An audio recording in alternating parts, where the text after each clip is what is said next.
All right, welcome back. Hey, glad to be back, man. Yeah. That's a good talk. Good talk, by the way. It was great talk. And for those listening, you've already heard our first episode with my parents. We were just talking about the journey in faith and in finances and ministries and our accomplishments and failures. And for those that testimony. That's right. Yep. Yeah. And we've got quite a few hours. We've been just wanting to talk about some stuff. So we broke it down into 3 different episodes. And so the next one we're going to be working on right now is actually real estate and faith. That's what we wanted to get into. That's next. what we want to. We hope we can stay on that. That's okay. However it needs to go, we'll have fun with it. Absolutely. Yeah. So if I guess we can go ahead and start out with the first part. Dad, for those listening, tell them how you got into real estate. I got into real estate whenever I was introduced 2019, which now is 5 years ago. And the long form story of that. Am I supposed to go that route? Yeah, go for it. Absolutely. So that's what we want to hear. Is, of course, I've been an entrepreneur, minister for all my married life, looking for a way to make extra money. 27 different ways to try to make a living, honestly, with integrity and ethically. And man, I've tried a lot. I mean, I've looked at hundreds, but I've tried 27, I believe. And I was still looking for a way to make extra money. I mean, raising 9 kids is not easy, financially. And so I remember we were at a church in Mount Vernon, Illinois. And I don't remember, Pansy, was we doing a kids crusade then, or were we visiting the church? We might have been doing a kids crusade then. And at the end of that night's service, they have what we call a fellowship hall, which would be like a kitchen dinette or dining area for people to go back and have a snack or a meal, depending on what it is. And we were back there, and my exploratory mind, always looking for a way to find extra income, I bring up the subject, and I asked the pastor, or it was just discussed somehow about what someone was doing in their church. And whenever he mentioned their name, he said, "Oh, they're in real estate." And I mentioned that on the last podcast. Yeah. And so I started that conversation with these other people, and then I talked to another brother of theirs that was heavily involved in that. I was introduced to real estate through some church acquaintances. And from that, I mean, the long story, kind of shortening it all down, they introduced me to the guru, they call the godfather of real estate investing, Ron LeGrand. Big shout out to Ron LeGrand. And the first thing I did is whenever I talked to them, I joined this little program he has, a little small subscription program he has for $59, and started looking at everything he had. And then I bit a big chunk, took a big chance, and I went to his seminar. And before you know it, now I'm one of his not only a student, I'm now one of his mentors. Wow. And that's how I got involved. I could go for You can do a little bit more, and then I'm going to jump over to Mom real quick. Yeah. Mom, you remember when Dad got into real estate? I do. Remember that time? Share with me as the mother and the wife while he was trying to figure all this out. I want your perspective on all of this, and give us a little insight on what we were going through as a family, or what y'all were facing, and how y'all were keeping yourselves afloat up until that point. Plus, I believe there's a couple of things that happened that helped fund your venture into this. Absolutely. Right? Yeah, absolutely. Absolutely. But as a wife and a mother, supporting Dad and all of his little ventures, share from us on a personal note. Well, for one, you might as well just go ahead and have fun and be on the ride. Yeah. It's an adventure. It didn't take very long to realize that Clayton wasn't like my dad. Yeah. My dad's very steady. He pastors a church, and he was a mechanic, and I mean, he can kind of do a little bit of everything, but you can kind of predict what he's going to do. And Clayton wasn't like that, but that's fine. I'm you like know, Lewis and Clark. You're like Seka Huichui. Sacagawea. Okay. Better be in Sasquatch, okay? So right before we got into real estate, Hopi and I wanted to take a trip to North Carolina, Winston-Salem, North Carolina, to a chalk talk class. And That's where you learn how to draw pictures. yes. And there was no extra funds to do this. No. Whatever funds that came in through whatever means that we were trying to make. He could have been a career guy. If you want to be a doctor, he could have been a doctor. You'll be whatever you put your mind to be. I'm just saying. But we were in ministry, so you just had to have these side hustles that helped you with the rest of your life. Right. But when you're a traveling evangelist and the doors aren't open because COVID was almost on its way, but we were booked in the summertime. Well, this was February, right before March, and Hopi and I want to take these classes. So it's not we can't do this; it's how can we do this? So we whipped up some salsa, Made some salsa. and there are 99 salons in Paducah. Yeah. Hair salons. Nah, salons means tattoo, nail, hair, whatever. There's Right. people that's always got cash Right. because of Tip tips. money. And so we went around and we sold salsa. And to me Hand delivered it. and to Hopi and myself, $400 for a class, that's a lot of money. Right. So that's what it was for each And of the us to trip. attend, and the drive up there, and the food, and just the list kind of goes on. This is good stuff. And so we go up there on our little salsa money, just so thankful to be there, because to us this is kind of how we've always lived, and had class with them. Came back home, and the guy that ran the Chalk Talk class, he was an older gentleman. His name is David LeGrand. Well, I had never heard of anybody else who had the same last name. Came home, and he's sitting there, and he's watching this guy on YouTube. Right. And he's an older guy. Yep. I said, well, who are you watching? Ron LeGrand. He said, Ron LeGrand. I said, oh, that's the same last name as my teacher. I wonder if they're related. Come to find out, they are. Brothers. That's cool. David is the older brother, and he's a minister. We didn't even put that together. It was kind of neat. There's no way we could have made their parents have them as brothers. Right. No, they're night and day different. Great, both of them are great people. Yeah. And so it was just kind of neat. That was, how all that kind of tied together. And we had previously sold our house in Pittsburgh, paid it off, paid any other debts that we had accumulated, and I think we had about $5,000 left. That or a little more maybe. I don't know. You know the It's- numbers. But If it was just a little bit above that. And I was all excited because we were going to do something to the house to make it just a little bit of a better. $5,000. Yeah, that's bad when $5,000 is like $1 million to you, but it was at the moment. And your dad says, "Well, I'm going to attend this real estate." No, I did ask convention. you though. I did talk to you about it. I did. No. Hold on. Yeah. You're telling me about it. Right. Well, I've always been on board of anything he wants to do. Right. We'd be in Pittsburgh, and he'd get an idea for another building to have another thrift store or whatever was in his brain, and he wouldn't wait for the daytime to go look at it. We'd go that night. We'd go that night. Well, I find it on Facebook. I'm gonna go right then and go look at it. okay. Well, I couldn't let everybody stay at the house by themselves. We lived in Pittsburgh, so we all all loaded loaded. up 11 o'clock at night, looking at old dark empty buildings. Sure would. That's just life. So. He told me that he's going to get into real estate, and I was like, well, how much is that going to cost? And that's going to be $5,000. And in my head, I was like, oh, Yep. that's the last of our money. Yeah. Hard-earned money. But it's House okay. we owned. It's all right. I figured he'd make it happen. Yeah. And he did. So I really have been on board the whole time with anything that he's ever done. If he said today, I feel like we need to move to Africa, I'd say, all right, let's get it all packed up and let's go. Let's go. Because that's what life's about, is what's doing, staying with your man and doing what's right. And whatever the will of God is, that's what I want. That's awesome. So he did.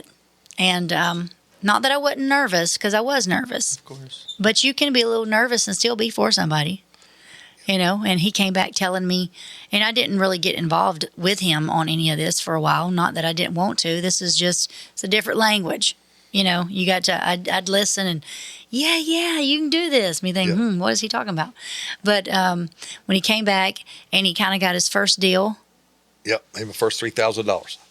and he told that guy that, and this is all real estate talk, and he can explain all this later, but in my little simple terms, and he signed that contract saying that in 45 days, he was going to give that guy $6,000. Mm-hmm. I'm going, Yep. Why where are are you we making going to get promises this? like that? Yeah, yeah, Where are we yeah. going to get the $6,000? Because I didn't understand the process. That's Right. You know, and he turned right around and sold that same house that he was getting, say, for $3,000 for Yeah. $6,000 Right, on right. Marketplace, and I was like, oh, this will work, you know.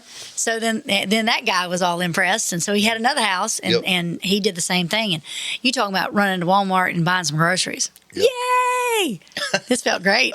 Wow, can we just do this every week? You sure, Sure. Exactly. can. Yep. But you don't know that unless you know that. You know, so that was my first beginnings of him getting into real estate. So my first year and a half, my first almost year, I didn't do a deal. I was in real estate training. So that money was sitting there as a seed in the ground. And we've been so broke in the past. Every day we go look at that seed. You know, when's it going to come up? Did Yeah. it grow? Right. Grow. But I had made a commitment whenever I jumped into real estate. Nothing like the commitment I had on all the others. What I seen in real estate, Tim, was that this was it. I mean, it was finally I found what I'd been looking for. And when I seen that, it didn't matter to me if that seed stayed in the ground 5 years, because I knew a tree was going to come up out of that. Yeah. I knew it, just without doubt. And I knew that if the guy across town can do what I'm being taught, if he can do it and become very wealthy and build a future out of it, if he can do it, I don't care how much smarter he is than me. It may take me longer, but I can learn how to do this, Of course. because it's just knowledge. It's not a special talent. It's not a special gift. It's just knowledge, activated knowledge. When I seen that, then it took me almost a year before I got a deal. Then I got my first deal, and she's ready to have snow angels in that money we're making, and that was amazing. Back to Ron LeGrand and David LeGrand. They're two totally different guys. I mean, totally different guys. Ron LeGrand is a real estate guru. Trains. He's getting up there in age. Great guy. But at one time, I don't know if he's this now, but at one time he's worth $500 million. Had his own private jets and just worth a ton of money. And you know, for him to charge $5,000, to him it was nothing, but to me it was everything. Mm-hmm. It was absolutely everything to do that. And I said this on the last podcast, and I guess I probably would be wise to say it again. But I realized that I was not invested. I really wouldn't put money in his pocket. I mean, he has to pay all of his employees, all of his marketing, all of his material, pay the hotel where he's at. He wasn't getting that much money out of me. I wasn't paying him. Really, I was investing in me. Mm-hmm. That's who I was. Clayton, you're going to get more than $5,000 value out of this if you will plant the seed, cultivate it, water it, and activate it, and let it grow. So, man, what a difference that was. And so, credentially, Ron LeGrand was and still is the trainer of guru trainers that is out there. Of course, there's others out there. And then what happened to me? I guess I could. Whenever you're ready, we can share tell more. us, well, your first deal. What Yeah. was that like? My very first deal in real estate was when I realized I could do wholesaling, assigning a contract of a property to an end buyer. My first deal was I found one on Facebook. I called the gentleman that was selling it on Facebook, and I went and looked at the property. And I got that contract here in the office somewhere, but I contracted to buy the property. But before we signed that document, he says, "Hey, I got another one too if you want to look at it too." So we looked at two properties. And one of them was just a vacant rental property that needed to be cleaned up, spruced a little bit, turned back into a rental property. The other one, though, was I'm all over the place with this mic again. The other one was the house was crammed full of stuff. I mean, full, not a pathway. I don't know if you even seen this house, but when you could open the door only because they had moved stuff out of the way so the door could swing open. Okay, so when you first open the door, there's space for the door to open, so you're on a bare spot. Right in front of you, there was a hole in the floor that was right below a hole in the ceiling that was right below a hole in the roof. Because, I mean, there's a hole in the roof. Water had dripped through to the ceiling, bore a hole through the ceiling and through the floor. So you had to like step over that. The rest of the house was so full, Tim, every step you was getting higher. Every step. You was climbing as you walked through that house. I contracted to buy those two houses for, I forget what it was, whatever the numbers was. It was $11,000, maybe $12,000, $13,000 for both houses. On Facebook, I found them. His name's Darian, and Darian's no longer with us. Mm-hmm. He's a young man in fatal situation, right. And a really good, hard-working class kind of guy, really nice guy. I contracted that house. He actually took me to his attorney. He introduced me to his attorney in Mayfield, Kentucky. And we signed it. I agreed to sign a contract that it was assignable to anybody else I choose. I signed the contract for $11,000, $12,000. I took those two properties. I did nothing to them, absolutely nothing, except took pictures of those properties at different angles. Took those two properties, put them back on Facebook Marketplace, the same one he's using. Put them back on Facebook Marketplace with different angles, just a different angle of the house where it didn't look like it was the exact same house, different angles of the house, and sold them to another buyer before I even had to pay for them. Darian brought me the house.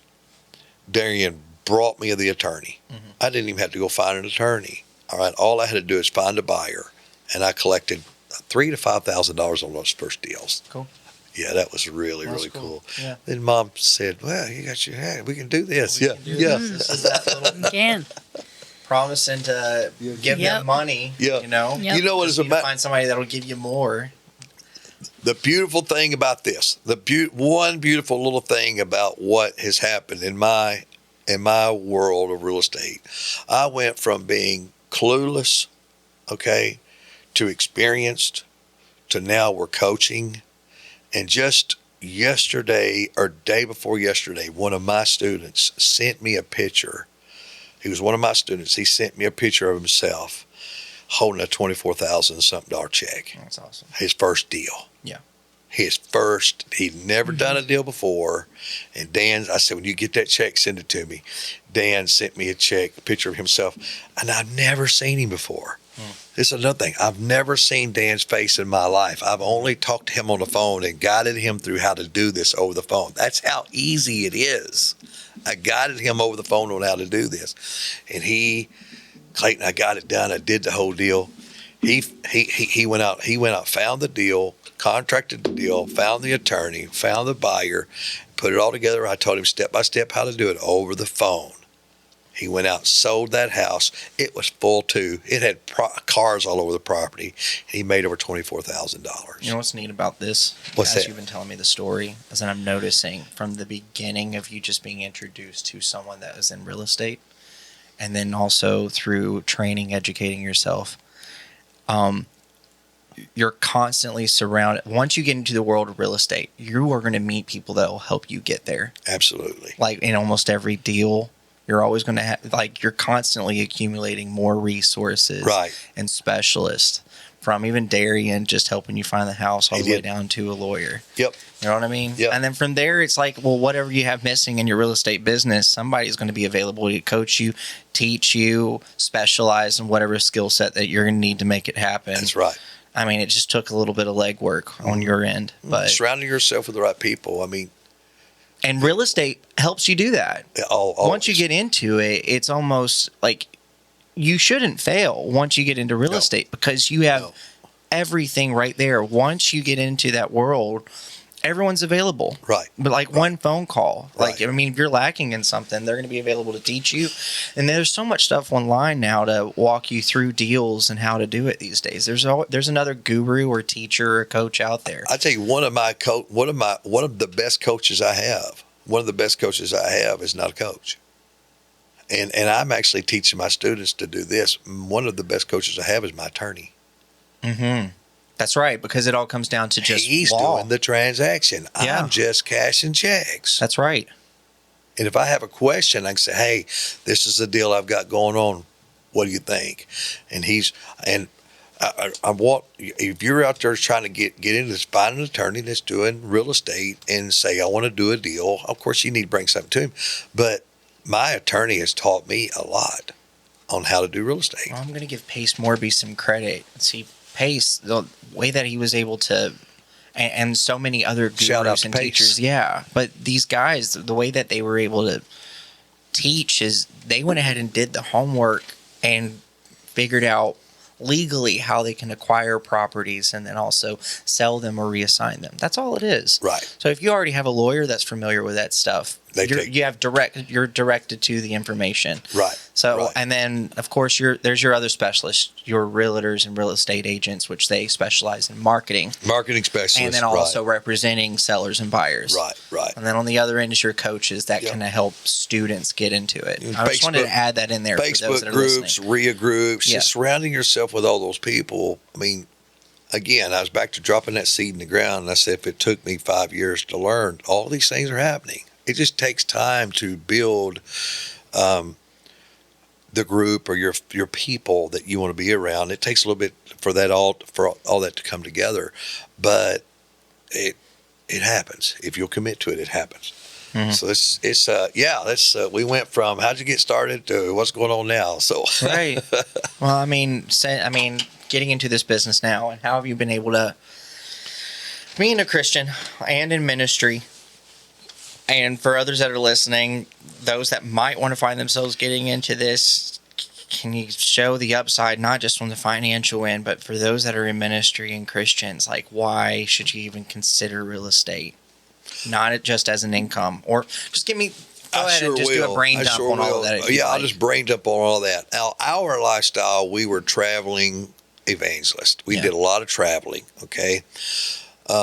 That was one thing we had to figure out. Can we do this and not be in one location? Yeah, you can. Okay. I can be in it, especially now. It kind of, Tim, you do a big part of the business. Michelle does all of our bookkeeping, keeps up with our files. But the other thing was I was always looking for something that I could do ethically, morally, without going against Bible, going against Scripture, the teaching commandments. I needed to find something that I knew I could do and serve God and man at the same time. And real estate, I mean, it's perfect. That's where it's at. Yeah. It's perfect.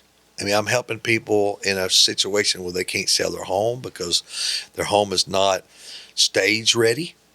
It's not rehabbed, or they're upside down. They need help. They don't want to blow their credit by letting it get foreclosed on. I'm helping people. Okay. Yeah, I'm going to make money on it. Of course. But I'm still helping people. Yeah. Okay. And then turn around, we're finding people that can't afford to buy a house right now or can't afford to get a loan right now. They don't have the credit to get a loan right now. Or we might be able to find a home that a family, they may only have $25,000, $30,000 and they're wanting something that they can fix up. Well, I'm helping bringing those kind of properties to the marketplace. So I'm helping sellers and buyers. So I don't see anything wrong with that. No. And then the other thing is I'm working for myself, which I love that. I mean, obviously I love that, but I'm able to make an income. I get to do what we love to do in ministry. I get to help people sell their house, help people buy another house, and it makes enough money to support my family now. And not only that, it's also helping out other families, because once you start a business, you need staff and specialists. Absolutely. So now you're writing checks, helping out other Writing checks. families and specialists as Right. well. Right. Yeah, and what's neat about it is you can also have you can bring in friends if they specialize in things, Yep. and other ministers can do this too. Absolutely. You know, you've made Absolutely. friends along the way in this. Absolutely. So that's been pretty cool. Yeah, yeah. I mean, this is something new right here. That's the podcast. We wouldn't be able to fulfill this dream that you've had without having real estate. Yeah. And there's going to be an expense right here for this here, but I think anybody that wants to, especially work for themselves and are looking for a way to make money on the side, at least give real estate a view. Just look at it. You know, there's so much training out there. Or give us a call. I've got a free Facebook group. We've got a free Zoom call. Yeah, there's so much free information. Yeah, we have a free Zoom call, a commitment to not charge people to join the Zoom, and just come on and just let us. We're not just sharing testimonies. We're actually sharing ideas and answering questions on our Zoom call. So I would definitely at least give it a view. So if someone comes up to you and they ask, "Hey, I want to get into this. What will it take?" You want to bring from you just knowing that you needed something new, something that was going to work. What is it going to take for somebody else if they're interested in getting into this? What's the first 3 pieces of advice you're going to give them if they're interested in real estate? It really wouldn't be advice. I'd say, give me your email address. Yeah. Show up on Saturday mornings at 11 o'clock. Mm-hmm. Come with your eyes wide open. Mm-hmm. And get rid of any skepticism that there's a string attached. We're just going to sow a seed and give you the opportunity to go in your town and do exactly what we've done. And that's it. It's not hard. Tim, I want to give this away. Mm-hmm. God's blessed me. Who knows where it can go down the road? We might do a seminar and teach people, but right now I want to give away. I want to give what I can away. Give, and it shall be given unto you. Good measure, pressed down, shaken together, and running over, shall men give it into your bosom. Scripture. And he's not just talking about dollars and cents. If you want 3 pieces of advice from me, one is give me your email, show up on Saturday morning to our Zoom call, and come with your eyes wide open. And let us show you what we've done. And if it works for you, that's awesome. And I can lead you on to other guys that are charging $10,000, $20,000, $30,000 to take what I'm giving away. That's right. I can. I know guys that are making millions of dollars, and they want, and it's fine with me. And I applaud them. They can charge. Mm-hmm. I'm okay with that.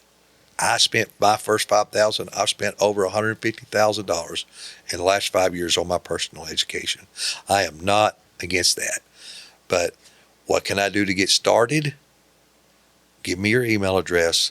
Show up at a Zoom call with us, and come with your eyes wide open. That's the first steps.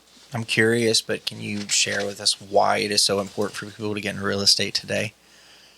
Like 2024, what is something different between now and 10 years ago? I mean, do you have anything to add to that? I wasn't here 10 years ago. That's going to be, I could kind of create, I'll tell you what's going on right now, what I see in the real estate space right now. We just come off of, in 2021-22, COVID, a market that was high, very high market. It's crazy. Our real estate, the interest rates were really low in the 2s.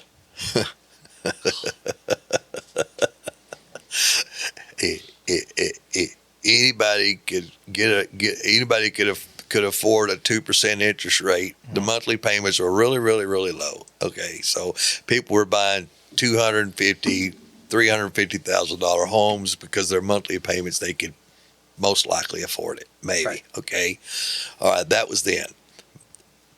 People were buying like crazy. And I sold my first rehab in 22 or 23. But anyway, I sold my first rehab. Made over $100,000.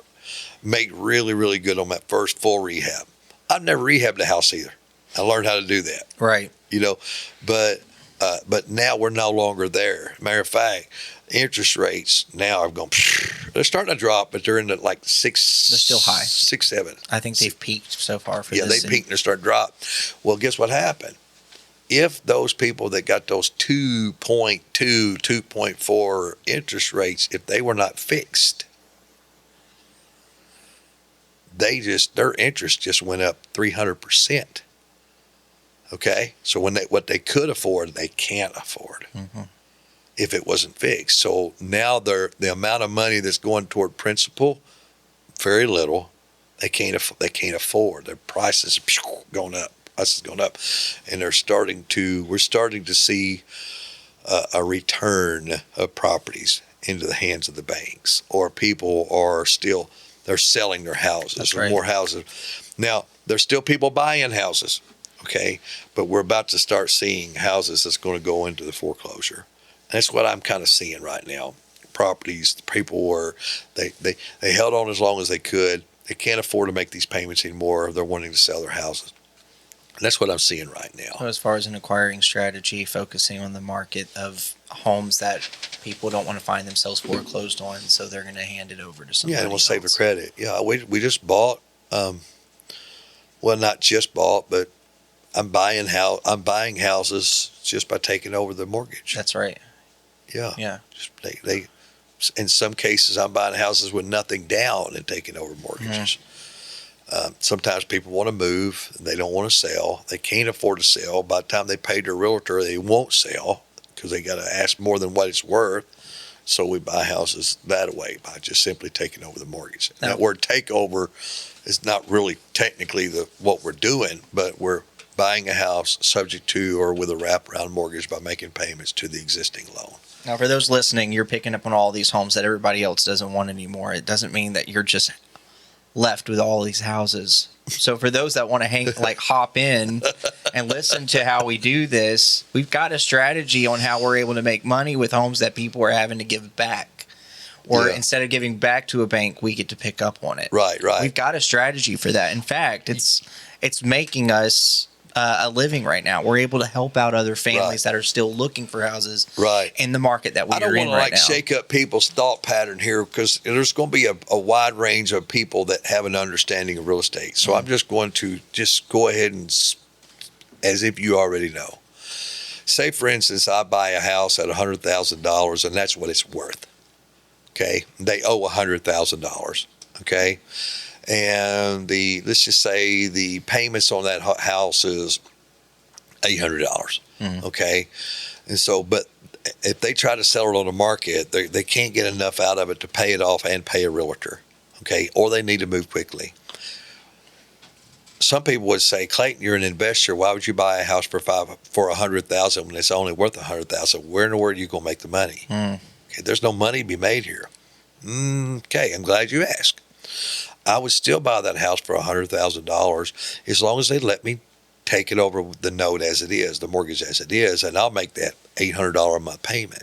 Okay, but I'm not going to pay that house off in a year. I'm going to want them to give me maybe 3 years. Because if the market was to drop 5%, then I've already lost money.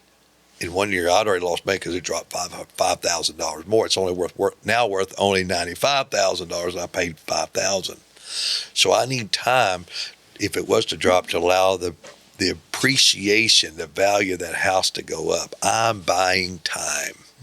Okay, I'll buy it for $100,000. But I'm only making payments until I pay it off in full or I sell the house. I still made $100,000. How do I make money? Well, I'm going to be paying the seller or the bank mortgage company $800 a month.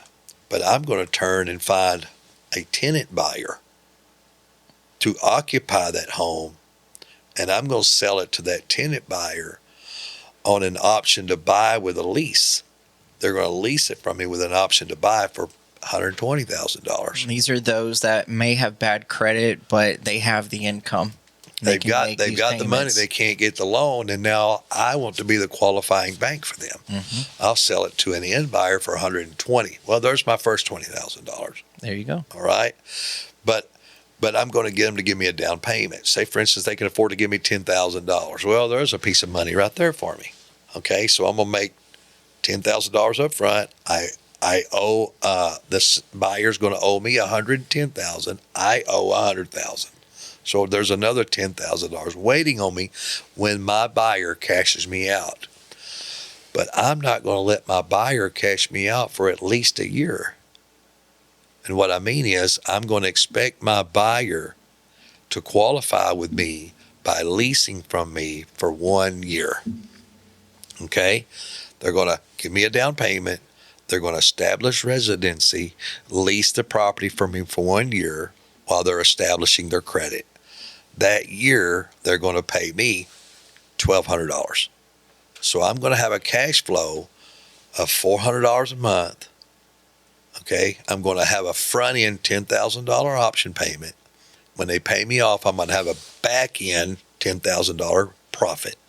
So I made $20,000 in 1 year on top of it if they cash me out, plus $400 a month in cash flow above what I'm paying the seller, which equals out to be $4,800 I made on that house just in lease money alone. Mm-hmm. Why would I buy a house at full price? Because I just made $24,800 on a house that somebody else couldn't buy at full price. Right. And it's that way, I won't say every time, but that's like the model of what we do. We bought houses and turned them into Airbnbs and cash flowed that way. We bought houses and borrowed private money and let private lenders give us the money to give us cash flow. I mean, so we can make cash flow. There's so many different ways to make money in real estate. Real estate's not going away. Mm-mm. It's not a fad. Okay. It's popular all the time. The rules never change. Okay. The markets change. It's like a roller coaster. We ride. We hop in. We ride. The track goes Get down. familiar with a pattern and you'll help yourself out. What goes down comes up. What goes up will go down. You learn how to make money on the upside. You learn how to make money on the downside. And the more you are in it and you're surrounded by people that do it, if you don't have the answer, I promise you somebody has the answer.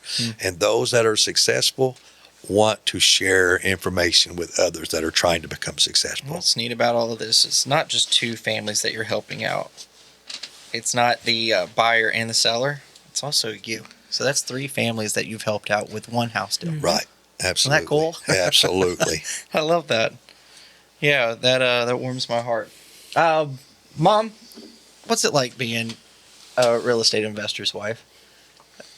And how could you say that your life has changed a little bit? Because emotionally driven roller coaster riding investor's wife. Yeah. So I guess it goes right back to people get familiar with the pattern as a spouse. Yep. Yeah. No, go on, share with us. Told Dad that our song at our wedding should have been Stephen Curtis Chapman's "Saddle Up Your Horses." Saddle up your horses. Shout out to Steve Chapman. Hopefully we don't have to pay any. And that should have been our song. Anyhow. Do you know he was from the town I live in? Yeah. Paducah? Yeah, Steve Chapman was raised. He went to high school with my brother. Wow. Yep. And Craig was his drummer. My cousin, first Craig. Well, that's when he was kind of local, I think. I don't know all that. But anyway, that's pretty cool. So what's it like being married to me? I'm all over the place. All over the place. I have become Elastigirl. Elastigirl. Let me think about this for a second here. Didn't mean to put you on the spot like that. No, it's good. When it came to real estate, which I've been behind whatever Dad wants to do anyway, in the highs and the lows. That's just kind of how it's supposed to go.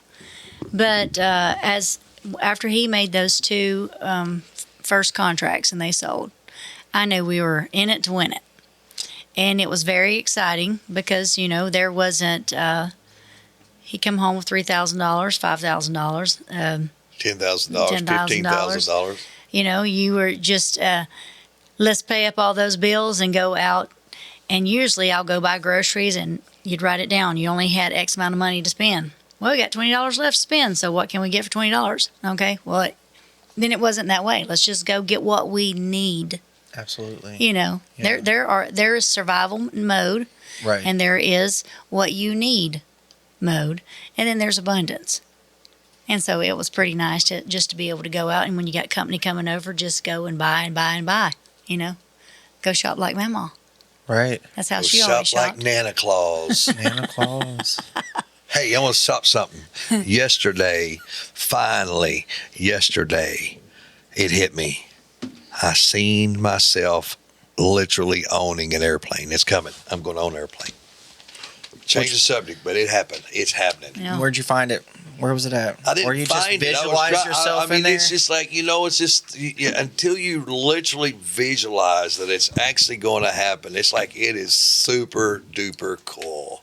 Yesterday, bam! It's like I've been talking about this. I've been saying it's going to happen, but yesterday I got like as pumped up as if the title was handed to me. It hit I me want like- him to get that airplane. You know Sure. why? Because then I'm gonna live in that house I want to live in. You know what else is funny? But we're on brain dump mode here. And I know That's that. okay. Go for it. Yeah. I have a student that's a Ronald Grant student. I'm a mentor. I have a student. He's a twin. He celebrated yesterday with me. He said, "Hey, Clayton, I got that job. I got that job." He's an airline. He's a pilot. He is not an. He's an instructor. Oh, okay. He's an air instructor. Twin turbo engine air instructor in Colorado.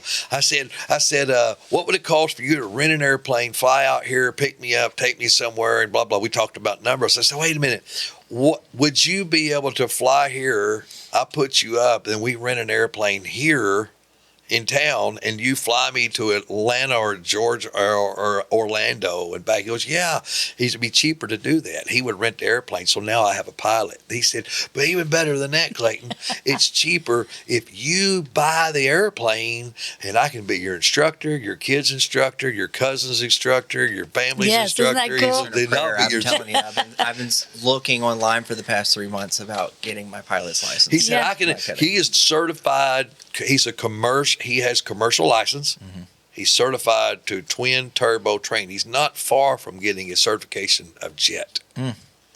And he can be my That's cool. trainer. And it Oh cool. man. Why do we want to do this for those listening? The convenience of being able to fly to a space without having to go through security.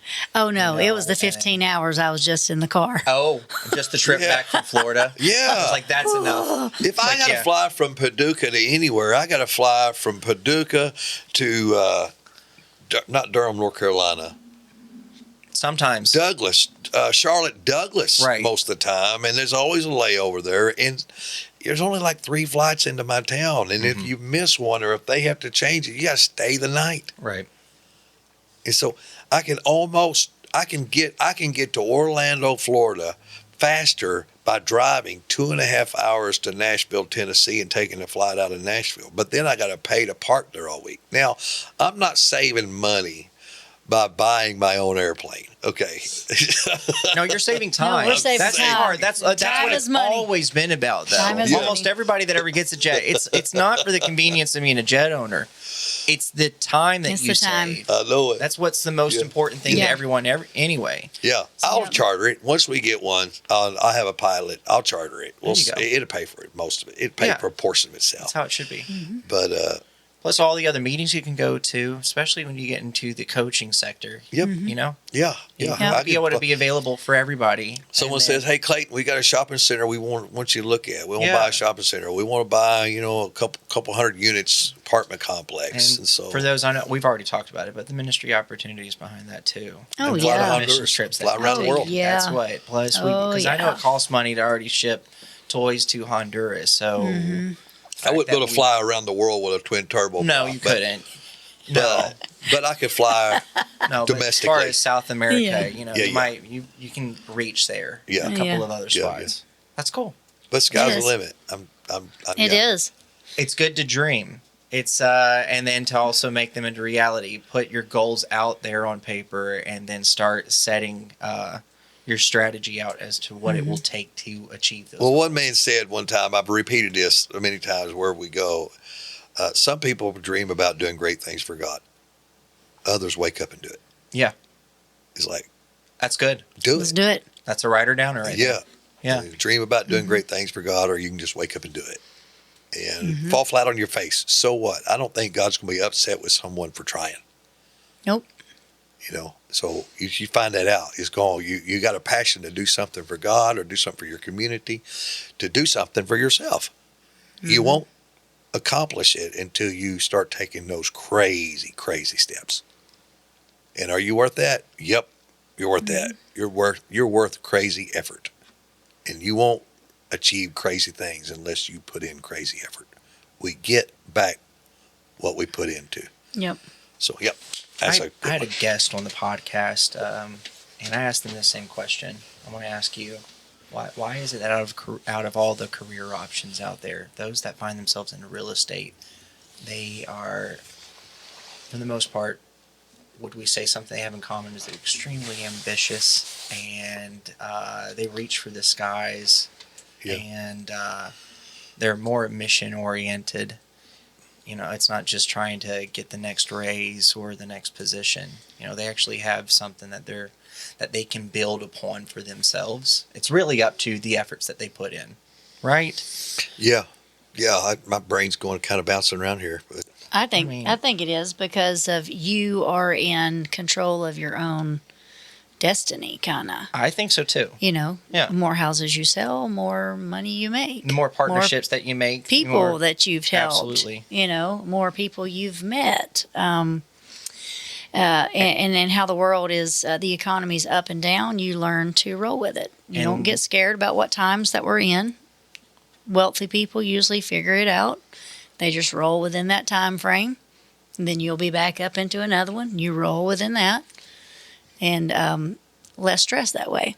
If you just learn, we just roll with the times. I forget what the question was. No, Man, it's okay. my brain I'll is going nuts. I'll jump in. My brain is going nuts over here. When I got into on the multiple different jobs that I had and career choices that I had made, sorry. and I had found myself. How many did you go through? Entrepreneur? 27, I think. I need to go back and count. I didn't get to that. I got to 22. Felt like And 47. Huh?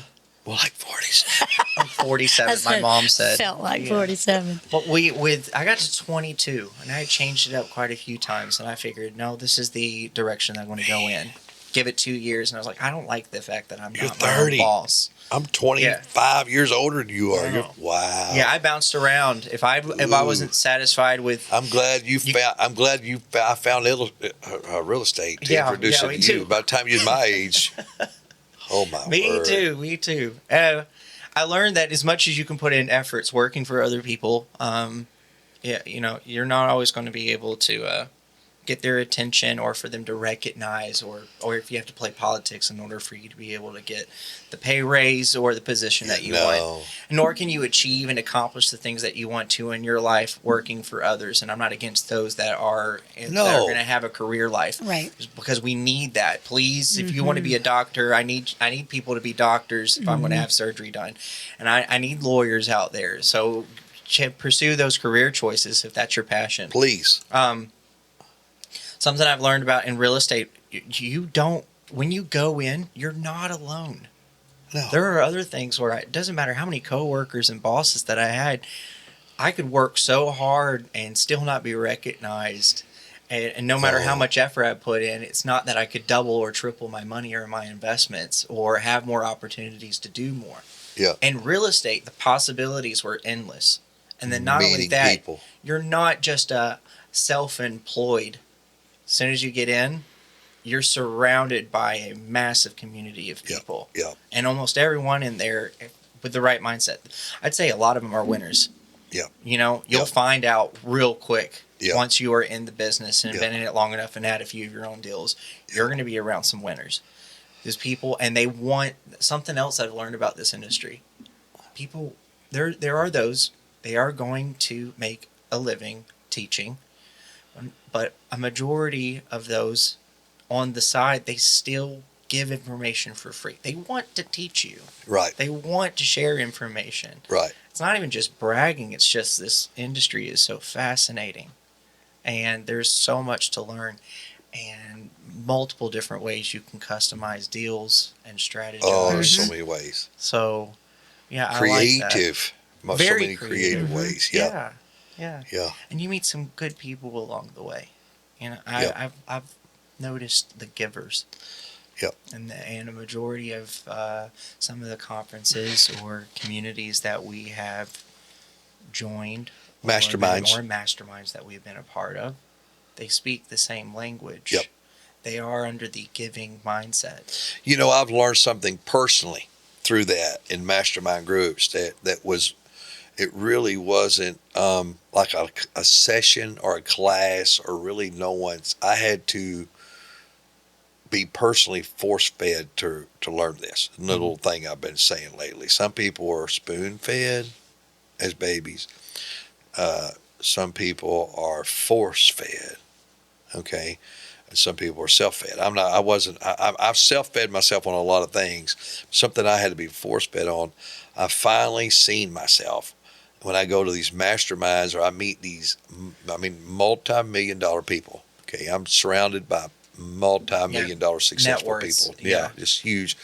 I found myself, I realize now there's been many times I can't say I was like terribly negative upon myself, but I would just speak of my inabilities. Oh yeah, thank you. I'm not that good at it. I'm new.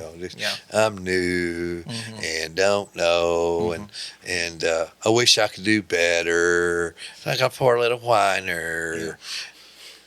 People don't want to stand around and listen to people like that. Well, I thought, that's just being me, being humble, being nice. I don't want to brag.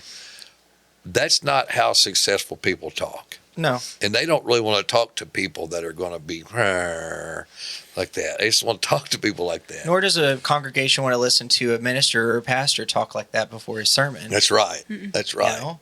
And so when I realized that, I'm more valuable and then I'm successful. I mean, I started out as a real estate investor seeing myself 5 years down the road. Okay? I seen myself 5 years road. I am going to master real estate. This is what I am going to do, master real estate. And then, of course, surrounding myself with all those people, man, what a difference that has made, just being around all those people. I side noted there for you. That's okay. It actually helps me out with something here because you've mentioned Ron LeGrand a couple of times.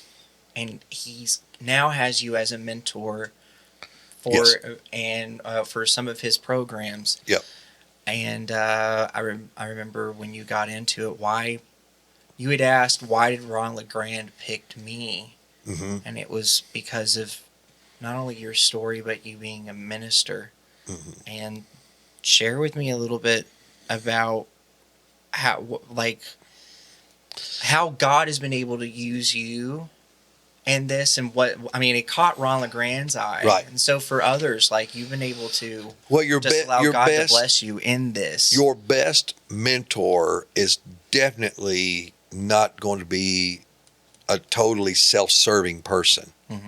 Okay. If your mentor is more about self-serving, they're not a very good mentor. Okay.